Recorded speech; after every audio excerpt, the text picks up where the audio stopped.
Sebelum masuk di alur cerita kali ini, sobat bisa menonton filmnya terlebih dahulu, agar mudah memahami alur ceritanya. Tanpa berlama-lama, lanjut ke alur ceritanya. Di bawah peringatan Lindong, tikus kecil tidak bisa berbuat banyak. Cahaya ungu kehitaman pekat keluar dari tubuhnya dan tubuh besarnya mulai menyusut dengan cepat. Saat cahayanya melonjak, tubuh tikus kecil akhirnya menjadi seukuran manusia. Setelah cahayanya menghilang, sosok humanoid muncul di hadapan Lindong. Ekspresi wajah sosok itu sedikit kaku. Sosok di hadapannya adalah seorang pemuda yang mengenakan pakaian berwarna ungu kehitaman. Pemuda itu sangat anggun dan tampan. Senyuman di wajahnya membuatnya tampak jahat namun sangat mencolok dan beberapa gadis akan terpesona dengan fitur wajah seperti itu begitu mereka melihatnya. Lindong bukan seorang gadis, dan karenanya, dia tidak akan jatuh cinta padanya. Namun, untuk sesaat, dia tertegun. Dia tidak bisa mengasosiasikan Marten kecil dengan ciri-ciri wajahnya ini dengan gambaran licik dan jahat yang dia miliki tentang Marten kecil di masa lalu. Sudut mulut Lindong berkedut saat dia melihat pemuda yang malu di hadapannya. Dia tiba-tiba mendapat keinginan untuk menendang pemuda itu. Haha, kamu nampaknya sangat terkejut. Tikus kecil yang telah bertransformasi itu tertawa kering sambil menatap Lindong dengan malu-malu, yang wajahnya terlihat kaget. Keterkejutan di benak Lindong berlangsung sesaat, sebelum perlahan menghilang. Dia menatap tikus kecil dengan aneh dan kemudian, semburat ekspresi tersenyum eksentrik muncul di matanya. Nak, ekspresi macam apa itu?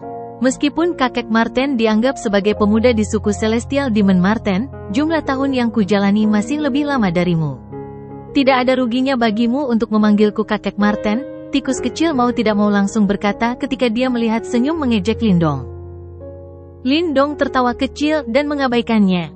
Saat melihat ini, tikus kecil merasa ingin memutar matanya.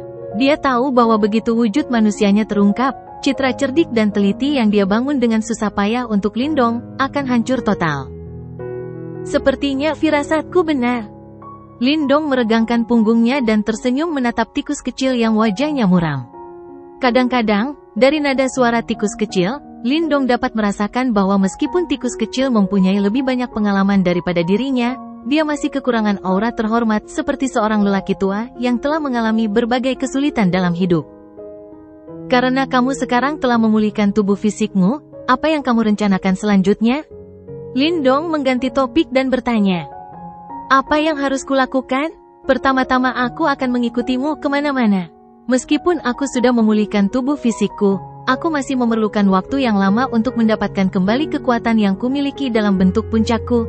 Tikus kecil berpikir sejenak, sebelum melirik ke arah Lindong dan melanjutkan, lagi pula, orang sepertimu selalu menimbulkan masalah kemanapun kamu pergi.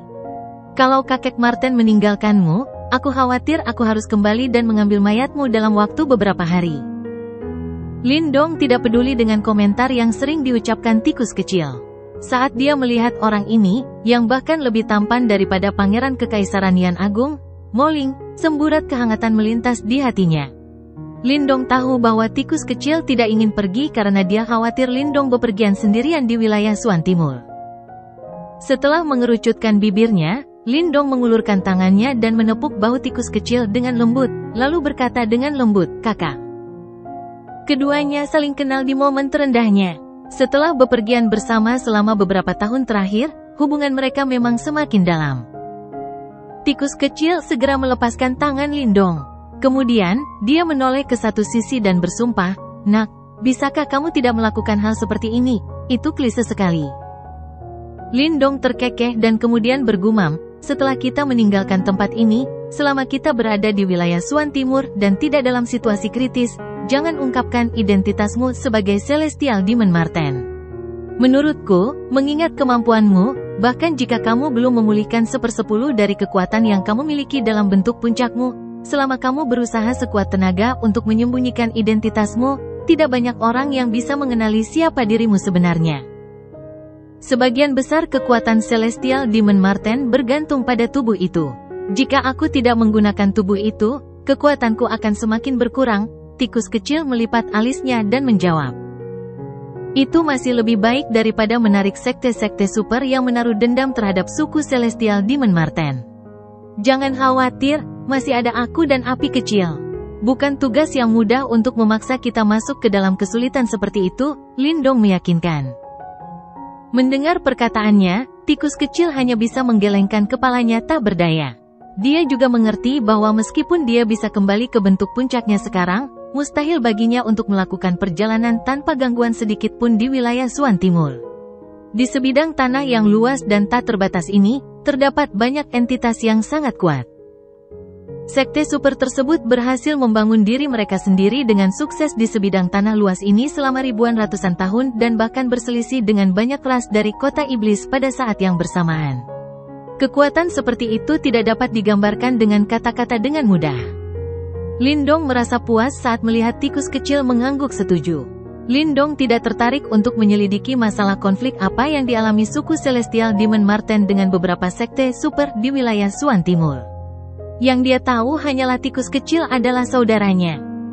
Tampaknya jika kita ingin memasuki sekte-sekte super itu di masa depan, kita harus menemukan sekte yang tidak punya dendam terhadap suku Celestial Demon Marten. Kalau tidak, kita akan mendapat masalah. Ketika pemikiran ini muncul di benak Lindong, dia tiba-tiba teringat pada lelaki tua misterius yang dia temui sebelumnya. Orang tua itu seharusnya adalah anggota sekte super dan sepertinya mereka tidak punya dendam terhadap suku Celestial Demon Marten. Satu-satunya masalah adalah dia tidak tahu sekte super mana yang dimiliki lelaki tua itu. Jika tidak, sekte super itu juga akan menjadi pilihan yang baik bagi mereka. Ayo pergi. Lindong membuang banyak pemikiran di kepalanya. Waktu yang mereka habiskan di dimensi ini tidaklah singkat. Tampaknya situasi di medan perang kuno sekarang menjadi sangat bergejolak. Itu karena perang 100 kerajaan yang sesungguhnya akan segera dimulai. Setelah hampir 1 tahun menjalani berbagai pelatihan yang sunyi dan sulit, para praktisi yang biasanya menyembunyikan diri dari publik akan memperlihatkan gigi taring mereka yang tajam dan menjadi entitas yang mempesona di medan perang kuno ini. Sama seperti gelombang besar yang dapat digunakan untuk menyapu pasir untuk mengungkapkan berlian dan emas, tidak peduli seberapa baik sebuah bakat disembunyikan, melalui eliminasi berlapis-lapis dalam kompetisi, dia pada akhirnya akan melampaui yang lain dan mengejutkan dunia. Sekali lagi, kunci rahasia kuno yang sederhana muncul di telapak tangan Lindong. Segera setelah itu, banyak pancaran cahaya menyilaukan keluar dan ruang di depannya memancarkan gelombang energi yang dahsyat. Secara tidak jelas, pusaran terbentuk secara bertahap. Saat pusaran mulai terbentuk, Lindong melirik dimensi ini dan sekilas ke Sungai Pil yang mengalir.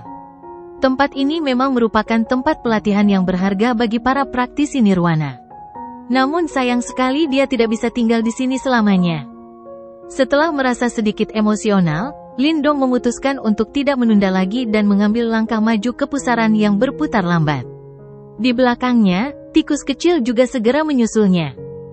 Saat keduanya melangkah ke dalam pusaran, pusaran tersebut mulai berputar dengan cepat. Akhirnya, di bawah serangkaian ruang yang bergelombang, pusaran itu menghilang. Setelah pusaran menghilang, dimensi yang tidak terpakai ini menjadi sunyi sekali lagi dan menunggu kedatangan individu yang ditakdirkan berikutnya. Namun, pada saat itu, sudah jelas bahwa tidak ada seorang pun yang bisa mendapatkan warisan Kingzi seperti apa yang telah dilakukan Lindong. Sementara itu, saat Lindong dan tikus kecil melangkah ke dalam pusaran dan meninggalkan kedalaman kuil naga hijau, di dimensi lain, sosok berotot yang duduk di atas tumpukan mayat perlahan membuka matanya yang tertutup rapat. Saat sosok itu membuka matanya, cahaya merah memancar dari matanya. Aura jahat yang tak terlukiskan keluar dari tubuhnya seperti badai. Aura jahat yang menakutkan semacam itu sudah cukup untuk membuat individu yang lemah mental gemetar ketakutan. Di bawah tatapan mata merah itu, kemampuan bertarung seseorang akan menurun secara signifikan. Sosok yang duduk seperti raksasa itu secara alami adalah api kecil. Saat ini, ada banyak bekas luka yang tidak sedap dipandang dan mencolok di sekujur tubuhnya. Sulit membayangkan pertarungan sengit dan dahsyat seperti apa yang dia alami di dimensi ini. Saat aura brutal keluar dari tikus kecil, kabut darah setinggi langit juga berkumpul di atas kepalanya. Secara tidak jelas, kabut darah itu sepertinya telah menjadi seekor harimau raksasa berwarna merah darah yang bersinar. Mengom. Harimau bercahaya merah darah itu meraung ke arah langit dan auman harimau itu bergema dengan panik di udara.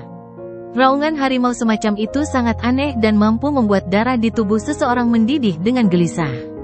Tampaknya di bawah auman harimau seperti ini, darah seseorang akan keluar dari tubuhnya tanpa sadar. Marten kecil mengangkat kepalanya. Dia kemudian menatap tanpa emosi ke arah harimau bercahaya merah darah dengan mata merahnya. Setelah itu, dia membuka mulutnya yang besar dan kekuatan penyerap menyembur keluar dari dalam dan menelan seluruh harimau bercahaya merah darah itu. Setelah menelan harimau bercahaya merah darah, cahaya merah di sekitar tubuh api kecil tampak semakin pekat. Segera setelah itu, dia perlahan berdiri dan melihat ke dimensi kosong dengan mata merahnya. Kemudian, seolah dia merasakan sesuatu, sinar merah di matanya menghilang seperti air pasang surut dan digantikan dengan semburat kebahagiaan. Apakah kakak sudah keluar dari pengasingan? Api kecil bergumam dengan gembira. Ekspresi wajah seperti itu sangat berbeda dari ekspresi tanpa emosi sebelumnya. Kemudian, dengan genggaman tangannya, kunci rahasia kuno muncul. Pelatihan yang dia lakukan di tempat ini telah mencapai batasnya. Alasan mengapa dia tidak pernah meninggalkan tempat ini adalah karena dia sedang menunggu kabar Lindong. Saat ini, karena Lindong sudah keluar dari pengasingan, api kecil secara alami tahu bahwa sudah waktunya untuk meninggalkan tempat ini. Api kecil menegakkan punggungnya dan melirik sekilas ke dimensi yang kemerahan, penuh kehancuran, dan mirip medan perang. Setelah itu, dia melirik bekas luka yang terjalin di tubuhnya dan tersenyum. Lalu, dia mengambil langkah maju dan berjalan ke pusaran yang berputar-putar dan meninggalkan tempat ini. Saat sosok api kecil menghilang ke dalam pusaran, aura jahat yang menyelimuti dimensi seperti medan perang berkurang dalam sekejap. Tampaknya aura jahat dari tikus kecil telah menyebar ke seluruh dimensi yang mirip medan perang. Setelah pusaran itu menghilang, ruang di dekatnya mulai sedikit terdistorsi dan sesosok tubuh tua muncul. Itu adalah lelaki tua misterius yang ditemui Lindong sebelumnya. Pada saat ini, lelaki tua misterius itu melihat ke tempat di mana api kecil menghilang dan menggunakan tangannya yang keriput untuk mengelus jenggotnya. Matanya tampak mengandung semburat keheranan yang tak bisa disembunyikan. Kuil macan putih dikenal luas sebagai tempat yang brutal dan penuh pembunuhan. Setiap individu biasa yang mendapatkan warisannya akan langsung menjadi mesin pembunuh yang haus darah. Saya tidak menyangka orang besar ini mampu menunjukkan dominasi dan kendali sempurna terhadap dimensi ini. Sungguh menakjubkan. Setelah lelaki tua misterius itu menyelesaikan kalimatnya, dia kemudian tersenyum lembut dan bergumam lagi, teman Lindong itu tampaknya rumit juga. Kali ini, akan ada pertunjukan hebat dalam perang 100 kerajaan. Aku tidak yakin seberapa jauh mereka bisa maju. Para penjahat sekte super itu tidak mudah menyerah. Setelah dia menyelesaikan kalimatnya dengan diam-diam, lelaki tua misterius itu mengacungkan lengan jubahnya dan anehnya menghilang sekali lagi. Menjadi kota simbolis di wilayah barat laut, aula kuno ini cukup ramai. Terlebih lagi, sejak kemunculan harta karun kuno, lalu lintas manusia di tempat ini telah mencapai tingkat yang cukup mengerikan. Bahkan setelah berbulan-bulan, tempat ini masih dianggap berkembang.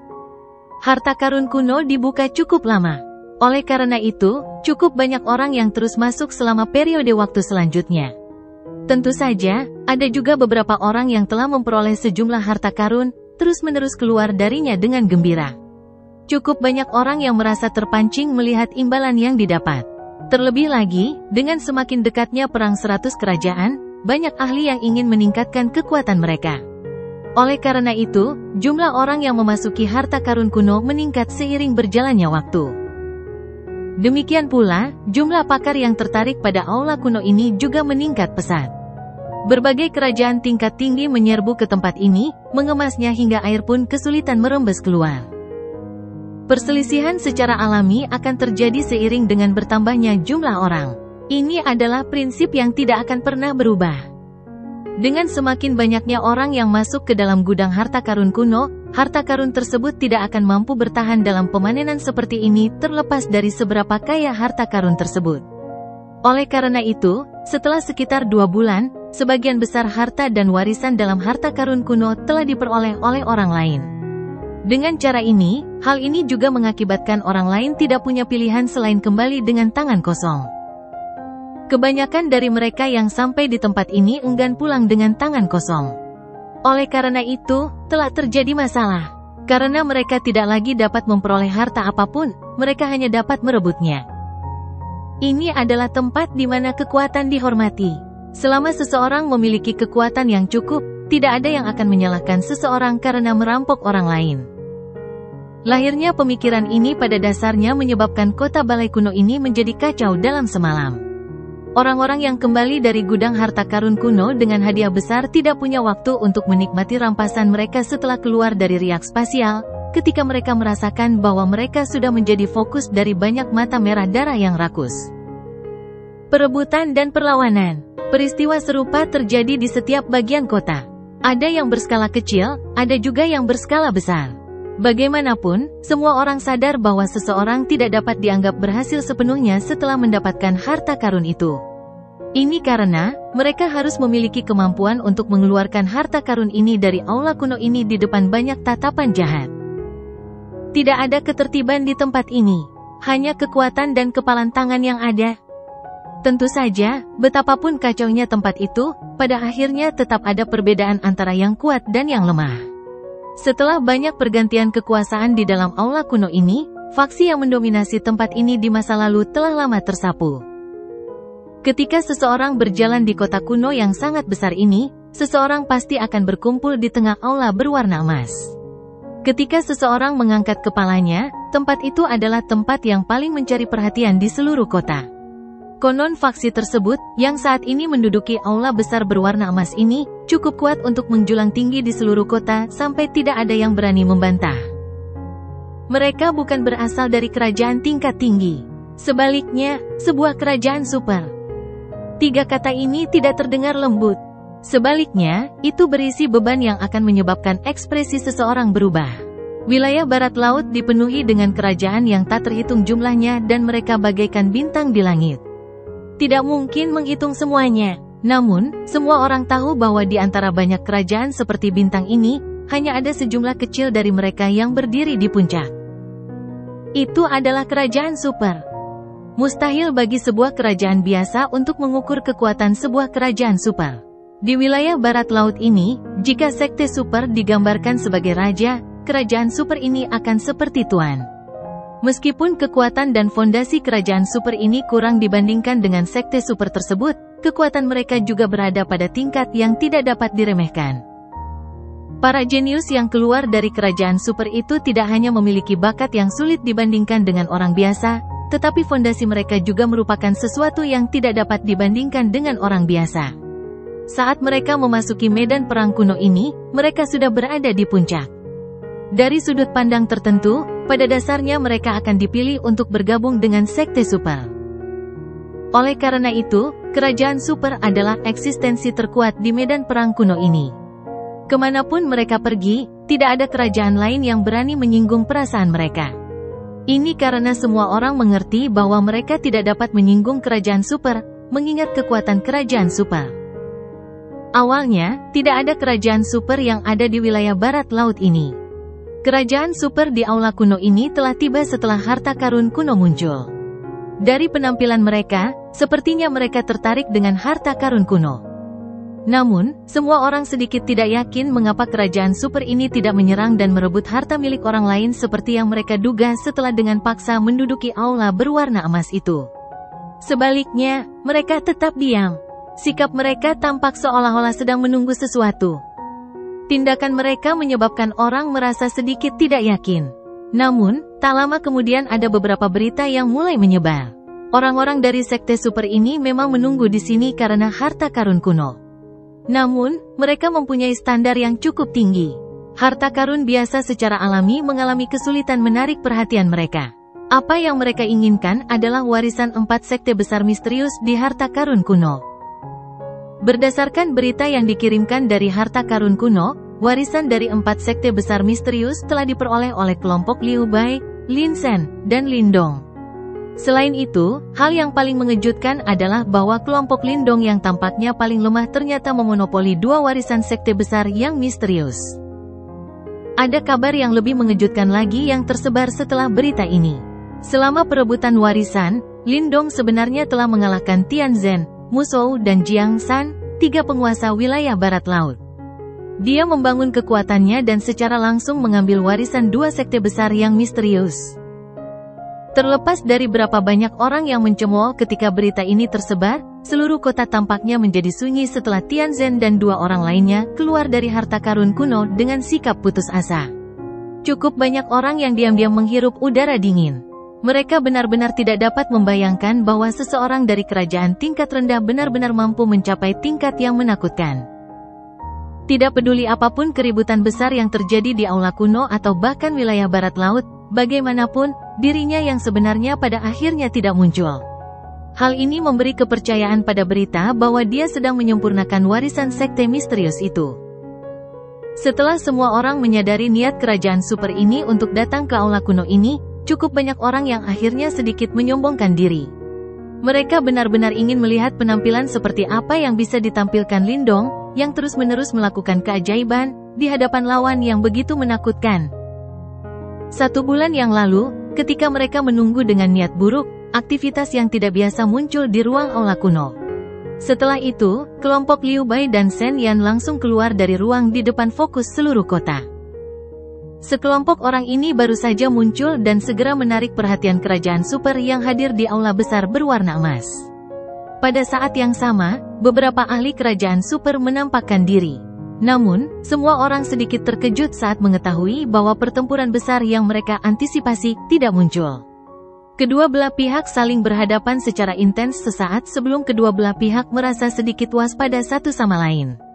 Setelah itu, kerajaan super menyerah dan kembali. Cukup banyak orang yang sedikit terkejut menghadapi situasi ini. Hanya mereka yang berpengetahuan luas yang menyadari bahwa meskipun kerajaan super telah tiba di aula kuno, Liu Bai dan Yan Shen juga memiliki latar belakang yang cukup kuat di belakang mereka. Kemungkinan besar kerajaan super telah mempertimbangkan situasinya sedikit, sebelum memutuskan bahwa mereka tidak ingin berkonflik dengan faksi di belakang keduanya hanya karena warisan ini. Beberapa orang sedikit kecewa dengan hasil ini. Namun tak lama kemudian, mereka kembali memusatkan perhatian. Ini karena mereka memahami bahwa meskipun kedua belah pihak tidak bertengkar kali ini, tidak akan ada anti klimaks di waktu berikutnya. Liu Bai dan Yan Shen memiliki latar belakang yang cukup kuat, namun Lindong berasal dari kerajaan berperingkat rendah. Oleh karena itu, tidak ada kerajaan super yang mendukungnya. Oleh karena itu, selama dia berani mengungkapkan dirinya, kemungkinan besar dia harus dengan patuh menyerahkan warisannya. Ini karena yang menyerangnya kali ini adalah kerajaan super. Di medan perang kuno ini, prestise kerajaan super jelas bukan sesuatu yang berani diprovokasi oleh seseorang yang berasal dari kerajaan berpangkat rendah.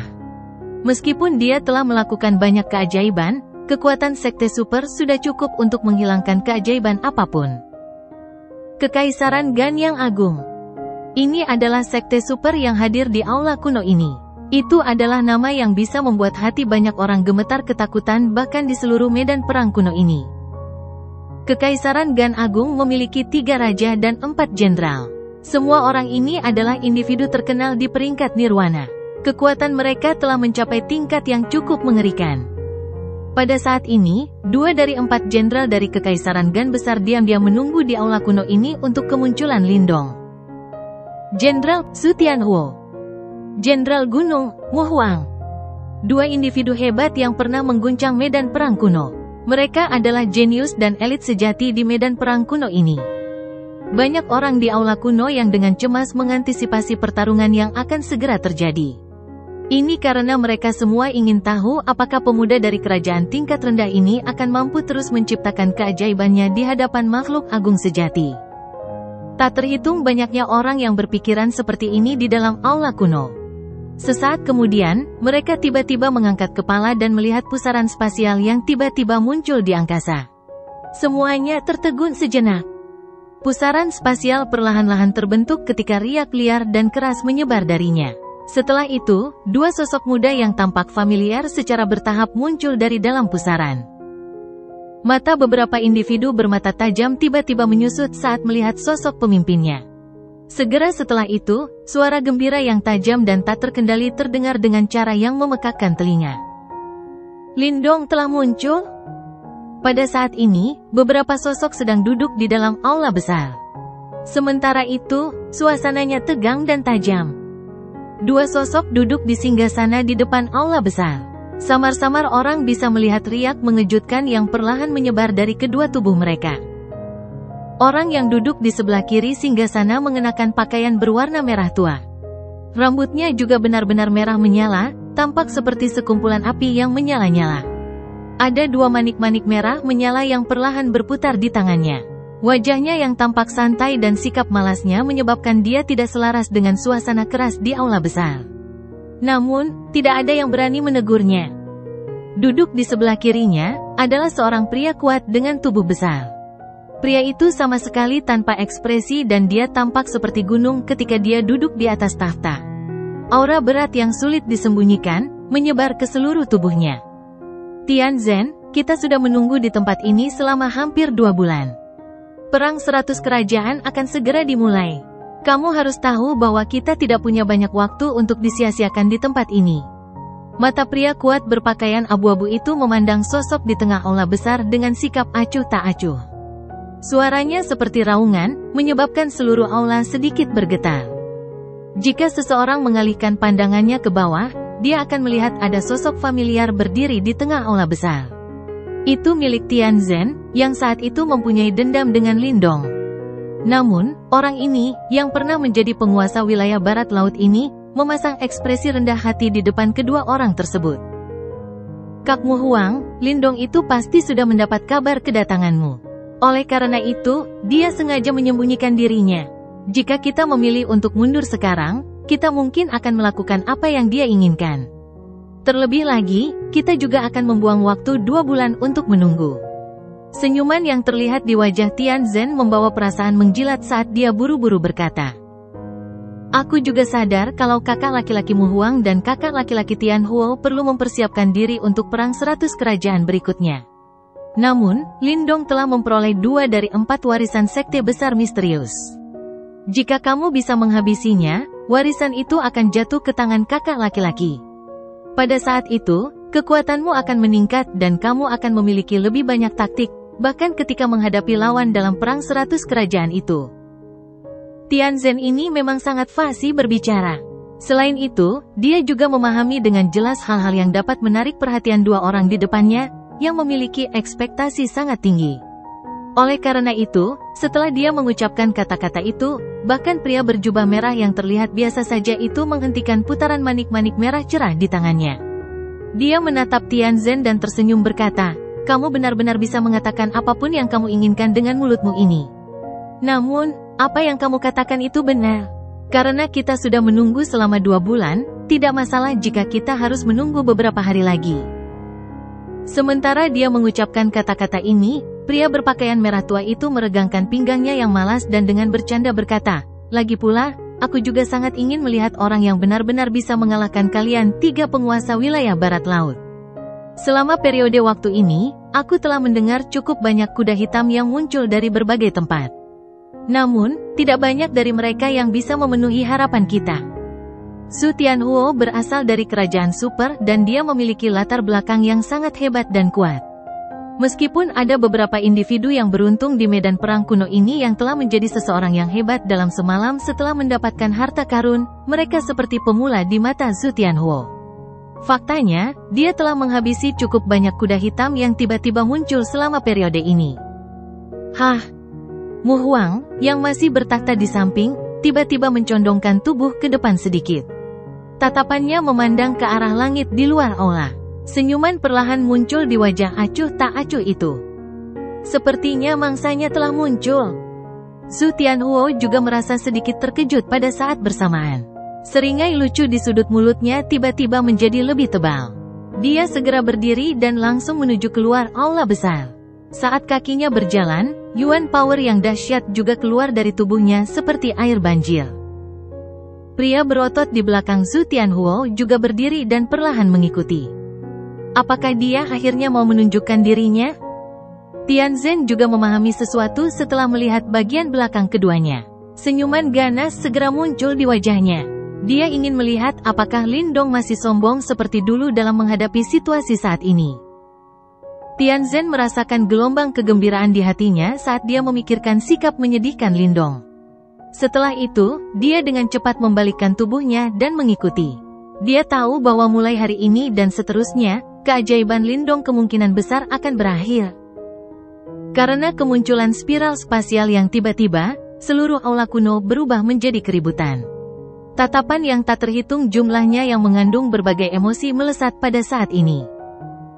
Tatapan itu dipenuhi rasa ingin tahu, keserakahan, dan emosi yang sombong.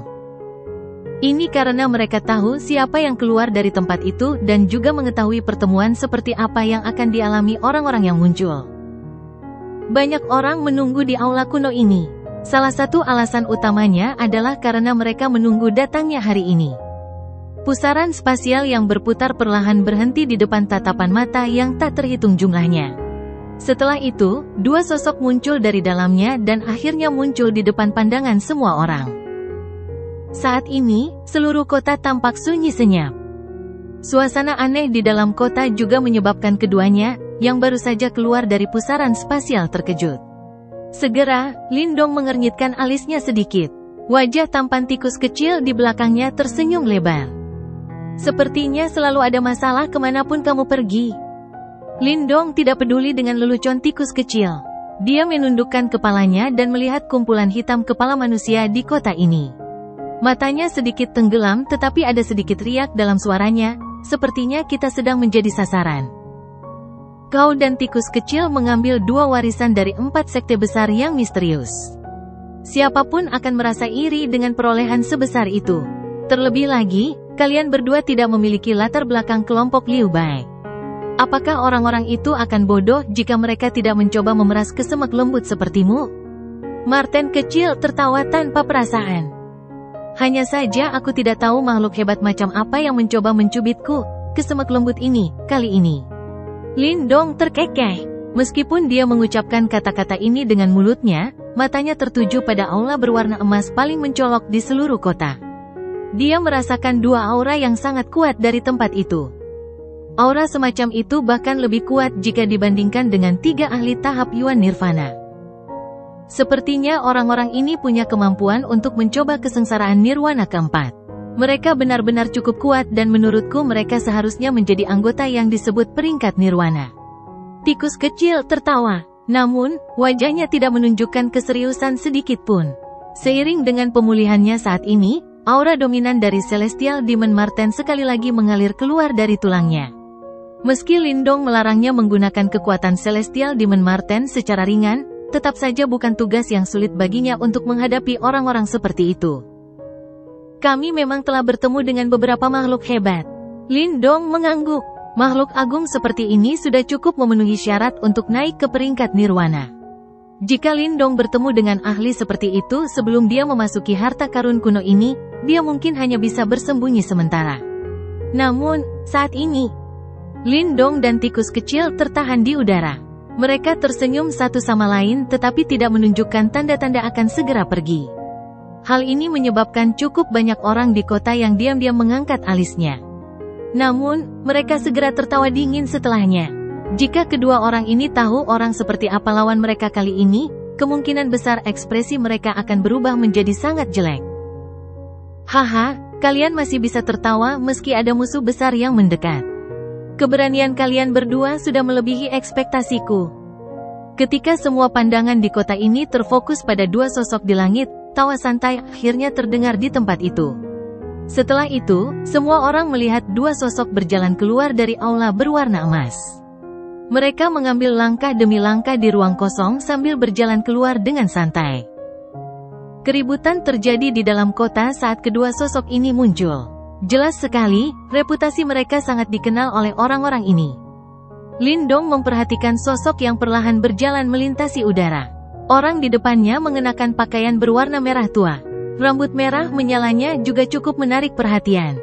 Senyuman lucu terlihat di wajahnya. Di belakangnya ada orang yang tampak acuh tak acuh dengan aura yang penuh tekanan.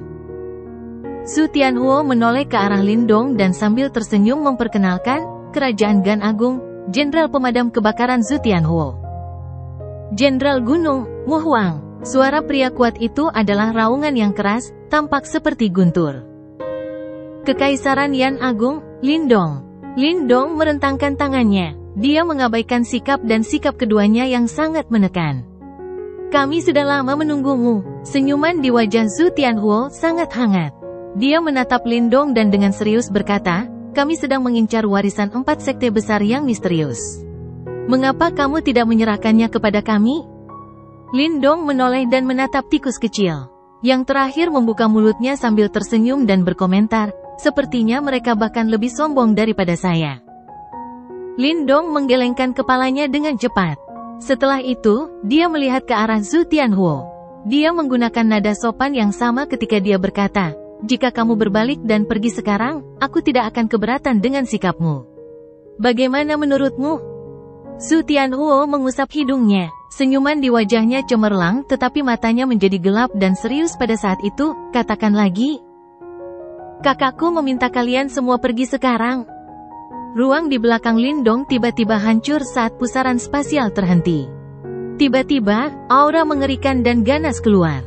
Pada saat ini, seolah-olah seluruh area menjadi merah darah. Suara rendah dan dalam yang tampaknya ditransmisikan dari negeri iblis keluar dari dalam pusaran. Itu dipenuhi dengan niat membunuh, menyebabkan ekspresi banyak orang berubah sebagai hasilnya.